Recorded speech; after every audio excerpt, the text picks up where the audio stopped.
આજરોજ જૂનાગઢ મહાનગરપાલિકામાં મેયર શ્રી ધર્મેશભાઈ પોશિયાને અધ્યક્ષ સ્થાને એક પ્રેસ કોન્ફરન્સનું આયોજન કરવામાં આવેલ હતું, જેમાં જૂનાગઢ મહાનગરપાલિકાને રેલવે બોર્ડ દ્વારા જૂનાગઢના ગ્રોફેડમાં નવા મીટરગેજ સ્ટેશનની મંજૂરી આપી તે અંગે જાણકારી અર્થે કોન્ફરન્સને બોલાવવામાં આવેલ હતી, જેમાં mayor Dharmeshbhai પોશિયા, deputy mayor આકાશભાઈ Katara, શાસક પક્ષના નેતા મનનભાઈ અભાણી, સ્ટેન્ડિંગ ચેરપર્સન શ્રીમતી પલ્લવીબેન ઠાકર, શહેર ભાજપ પ્રમુખ ગૌરવભાઈ રૂપારેલિયા તેમજ મોટી સંખ્યામાં ઇલેક્ટ્રોનિક તેમજ પ્રિન્ટ મીડિયાના પત્રકાર મિત્રો હાજર રહ્યા હતા।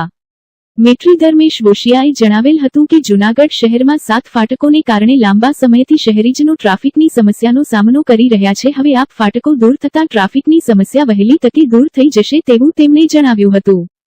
અમે લોકોની સુખાકારીમાં વધારો થશે તેવું પણ તેમણે જણાવ્યું। તેમને આ તકે આ ફાટક દૂર કરવા માટે જેમ મેં ઝુંબેશ ઉપાડી હતી એ તમામ લોકોને યાદ કરી આ જીત માત્ર એમની જ નહીં આ તમામ લોકોનું છે તેવું પણ તેમણે જણાવ્યું હતું। અને આ નિર્ણય બદલ આદરણીય પ્રધાનમંત્રી નરેન્દ્ર મોદી સાહેબ, આદરણીય મુખ્યમંત્રી ભૂપેન્દ્રભાઈ પટેલ સાહેબ, કેન્દ્રીય રેલવે મંત્રી શ્રી અશ્વિની વૈષ્ણવજી, માન્ય શાંતિથી રાજેશભાઈ ચુડાસમા, માન્ય પ્રભારી શ્રી પ્રદ્યુમન રાજા રબારી, શ્રી કૌશિકભાઈ વેકરિયા, ધારાસભ્ય શ્રી સંજયભાઈ કોરડિયા, પૂર્વ સાંસદ ભાવનગર ચીખલિયા તેમજ મહેન્દ્રભાઈ મસૂર તેમજ અન્ય લોકો અને સામાજિક સેવાસાઓને આ તકે ખાસ યાદ કરી તેમનો પણ આભાર માન્યો હતો। જૂનાગઢ મહાનગરપાલિકાના મેયર, પ્રથમ નાગરિક આદરણીય શ્રી ધર્મેશભાઈ પોશિયા, જૂનાગઢ શહેર ભારતીય જનતા પાર્ટીના પ્રમુખ આદરણીય શ્રી ગૌરવભાઈ રૂપારેલિયા, મહાનગરપાલિકાના ડેપ્યુટી મેયર આકાશભાઈ, સ્ટેન્ડિંગ કમિટીના ચેરમેન પલ્લવીબેન અને ઉપસ્થિત આપ સૌ પત્રકાર મિત્રો, જૂનાગઢ માટે ગઈકાલે જે કેન્દ્ર સરકાર દ્વારા મહત્વપૂર્ણ જે નિર્ણય લેવામાં આવ્યો તેને ધ્યાને લઈ અને આજની આ પ્રેસ વાર્તાનું ખાસ આયોજન કરવામાં આવ્યું છે। કેન્દ્રીય રેલવે બોર્ડ દ્વારા ગ્રોફેડ ખાતે નવા રેલવે સ્ટેશનને મંજૂરી આપવામાં આવી છે અને આ મંજૂરી આપતા જૂનાગઢ શહેરને આ 7 ફાટકોમાંથી મુક્તિ મળશે। અમારી પહેલાંના તમામ જે જૂનાગઢનું પ્રતિનિધિત્વ કરતા લોકોએ કેન્દ્ર સરકારમાં રજૂઆત કરવી એમને પણ આજે યાદ કરવા આપણે સ્વર્ગસ્થ શ્રી ભાવનાબેન ચીખલિયા, સ્વર્ગસ્થ શ્રી મોલાભાઈ પટેલ, મહેન્દ્રભાઈ મસરૂ, આપણા લોકલાડીલા સાંસદ રાજેશભાઈ ચુડાસમા, ધારાસભ્ય સંજયભાઈ, મેયર શ્રી ધર્મેશભાઈ,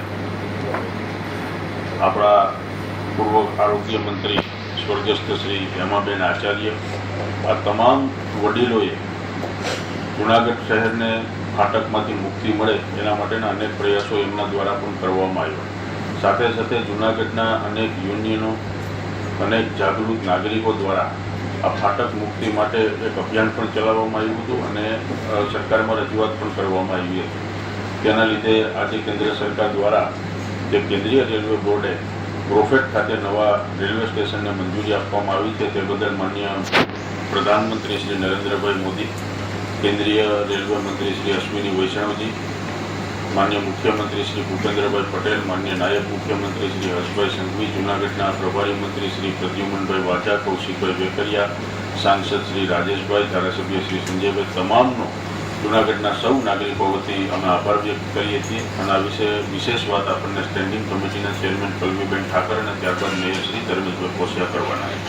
ગઈકાલે કેન્દ્રીય રેલવે બોર્ડ દ્વારા આમની પ્રેસ કોન્ફરન્સ પણ બોલાવવામાં આવી હતી અને પ્રેસ નોટ પણ જાહેર કરવામાં આવી હતી। એ પ્રેસ નોટની વિગત આપને મોકલી દેવામાં આવશે। હજુ સુધી ગઈકાલે કેન્દ્રીય રેલવે બોર્ડ દ્વારા નિર્ણય એમની બેઠકમાં કરવામાં આવ્યો છે। ત્યારબાદ આગામી સમયમાં કેન્દ્રીય રેલવે બોર્ડ દ્વારા જે કંઈ નિર્ણય થશે એ ફરીથી જૂનાગઢની જનતાને આપના માધ્યમ દ્વારા જણાવવામાં આવશે। હજુ સુધી ગઈકાલે કેન્દ્રીય રેલવે બોર્ડ દ્વારા નિર્ણય એમની બેઠકમાં કરવામાં આવ્યો છે। ત્યારબાદ આગામી સમયમાં કેન્દ્રીય રેલવે બોર્ડ દ્વારા જે કંઈ નિર્ણય થશે એ ફરીથી જૂનાગઢની જનતાને આપના માધ્યમ દ્વારા જણાવવામાં આવશે। એ ઓલું માઇક ખાલી આગળ જાવ તો ખાલી બૂમ છે બસ રેડી ચાલુ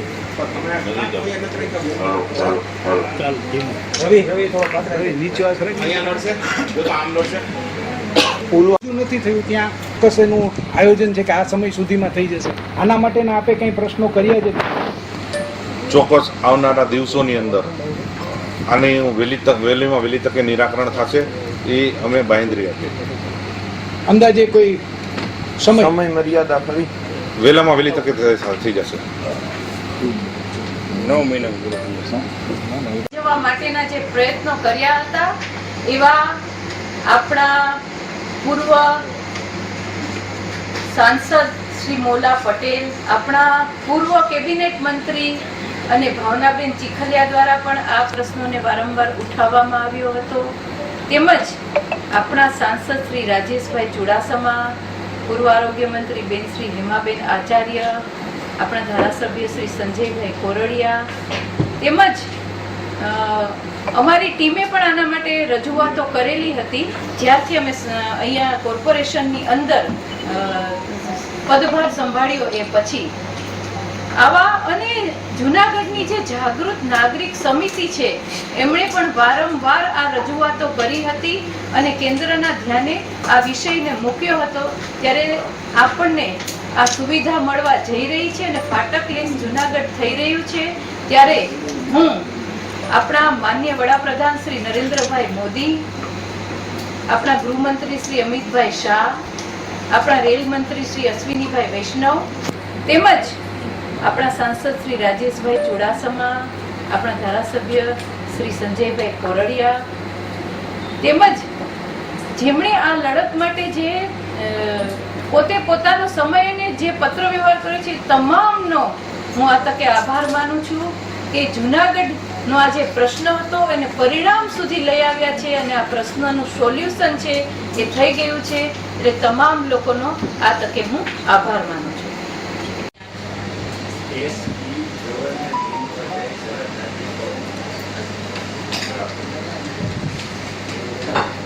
કાલે તું કેમ નતો?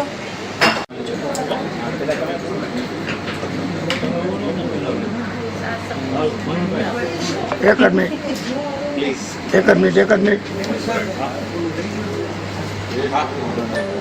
સૌ પત્રકાર મિત્રોને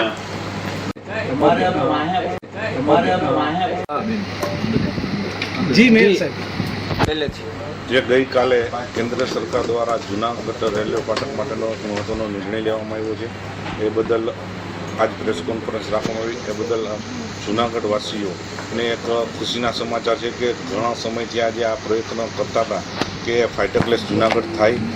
એ ગઈકાલે જે કેન્દ્ર સરકાર દ્વારા નિર્ણય કરવામાં આવ્યો છે એટલે આવનારા દિવસોની અંદર જૂનાગઢ મધ્યમાંથી જે 7 ફાટકો જે છે એ દૂર કરવામાં આવશે. એનાથી જૂનાગઢ પ્રજાને પણ ઘણો બધો ફાયદો છે. જ્યાં ફાટક બંધ હોય ત્યારે ઘણો સમય ટ્રાફિક જામ થતો હોય છે. એ પણ હવે આવનારા દિવસોની અંદર આનું સોલ્યુશન પણ થઈ ગયું છે કે જેથી કરીને ફાટક લેસ થઈ જશે.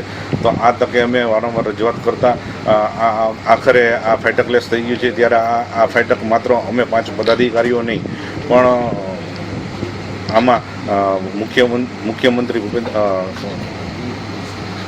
પ્રધાનમંત્રી નરેન્દ્રભાઈ મોદી સાહેબ, અશ્વિની વૈષ્ણવભાઈ, રેલવે મંત્રી રાજેશભાઈ ચુડાસમા, ભૂપેન્દ્રભાઈ પટેલ સાહેબ મુખ્યમંત્રી તથા જૂનાગઢની તમામ જનતાનો પણ સાથે સાથે ખૂબ ખૂબ આભાર માનીએ છીએ કે આ જે છે એ અમારો એક નહીં પણ તમામે જૂનાગઢની જનતાનો પણ સહયોગ મળ્યો છે. અલગ અલગ યુનિયનો દ્વારા પણ જે સહયોગો મળ્યો છે એનો પણ આ તકે અમે ખૂબ ખૂબ આભાર માનીએ છીએ. સાથે સાથે પ્રેસ મીડિયાના મિત્રોનો પણ અમે ખૂબ ખૂબ આભાર માનીએ છીએ કારણ કે બધાના સહયોગથી આ ફાટકનો પ્રશ્ન જે હતો કાયમી માટે દૂર કરવામાં આવ્યો છે.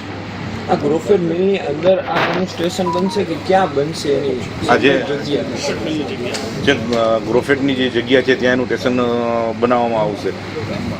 કેટલા સમયમાં આ કામગીરી થશે, પૂર્ણ થશે? આવનારા દિવસોની અંદર આ કામગીરી શરૂ કરવામાં આવશે ને ટૂંક સમયની અંદર જ આ કામગીરી પૂર્ણ કરવામાં આવશે. સિટી બસ મૂકવાની વાત છે ક્યારે થઈ જશે? એ જ્યારે આ ચાલુ થાય ત્યારે કોર્પોરેશન દ્વારા સિટી બસ મૂકવામાં આવશે જેથી કરીને આવનારા મુસાફરીઓને હેરાનગતિ ન થાય એને ધ્યાનમાં રાખી સિટી બસની પણ વ્યવસ્થા કરવામાં આવશે. કેટલા વર્ષોથી સિટી બસ બંધ છે? ખરેખર સિટી બસ શરૂ થશે? 100% સિટી બસ શરૂ થશે અને આવનારા ટૂંક સમયની અંદર જ શરૂ થશે. મેયરશ્રી, આ રેલવે દ્વારા ત્રીજા પ્રકારનો કાર્યક્રમ છે. એક તો જૂનાગઢનું રેલવે સ્ટેશન નવું બનાવવું, આ ઉપરાંત સરાડિયા લાઇન જે છે મનસુખભાઈ માંડવિયાએ પણ મંજૂરી અપાવી દીધી કે સરાડિયા લાઇન પણ ચાલુ કરવામાં આવશે. અને આ ત્રીજી વાત છે કે સ્ટેશન નવું બનશે. તો ખરા અર્થમાં શું આ પ્રજાને ક્યાં સમય સુધીમાં મળી જશે કે માત્ર વાતની વાત રહેશે કે ચૂંટણી આવે ત્યાં લગી? હવે પ્રજાને જે તમે કહો છો આવનારા દિવસોની અંદર ટૂંક સમયની અંદર આ નવું રેલવે સ્ટેશન બની જશે અને પ્રજાને જે ફાટકનો પ્રશ્ન હતો એનું પણ સોલ્યુશન થઈ જશે. હવે પ્રજાને રાહ નહીં જોવી પડે. આવનારા દિવસોમાં પ્રજાને એક નવું રેલવે સ્ટેશન મળી શકશે. સારો પ્રશ્ન છે. સોશિયલ મીડિયામાં ગઈકાલે આ જે જાહેરાત થઈ પછીથી ચર્ચા એવી છે કે 2027ની ચૂંટણી આવે છે તેને લઈને ફરી એકવાર આ ખોટી જાહેરાત. ના, કારણ કે એ તદ્દન ખોટી વાત છે. આવનારા દિવસોની અંદર 100% નવું રેલવે સ્ટેશન થઈ જશે અને કામગીરી પણ પૂર્ણ થઈ જશે ને એ પહેલાં ચાલુ પણ થઈ જશે. વહેલી તકે આ કામગીરી શરૂ કરવાની ફરીથી રજૂઆત થશે ને જુનાગઢ શહેર ટૂંક સમયમાં ફાટક મુક્ત બને એવા પ્રયત્નો રેલવે કઈ આપ્યું છે ટાઈમ ટેબલ કે આ રીતે અમે કામગીરી કરવાને કોર્પોરેશન એરિયામાં કે અમારે જરૂર પડશે કે હજુ સુધી ગઈકાલે કેન્દ્રીય રેલવે બોર્ડ સૈદ્ધાંતિક મંજૂરી આપી. એમની બેઠકમાં કરવામાં આવ્યું છે. ત્યારબાદ આગામી સમયમાં કેન્દ્રીય રેલવે બોર્ડ દ્વારા જે કંઈ નિર્ણય થશે તે ફરીથી જુનાગઢની જનતાને આપના માધ્યમ દ્વારા જણાવવામાં આવશે. ગઈકાલે કેન્દ્રીય રેલવે બોર્ડ દ્વારા આપની પ્રેસ કોન્ફરન્સ પણ બોલાવવામાં આવી હતી અને પ્રેસ નોટ પણ જાહેર કરવામાં આવી હતી. એ પ્રેસ નોટની વિગત આપને મોકલી દેવામાં આવશે. તો આ 7 ફાટકો મુક્ત જુનાગઢ થશે અને આ ગ્રોફેડ પાસે આ મીટર ગેજ ટ્રેનનું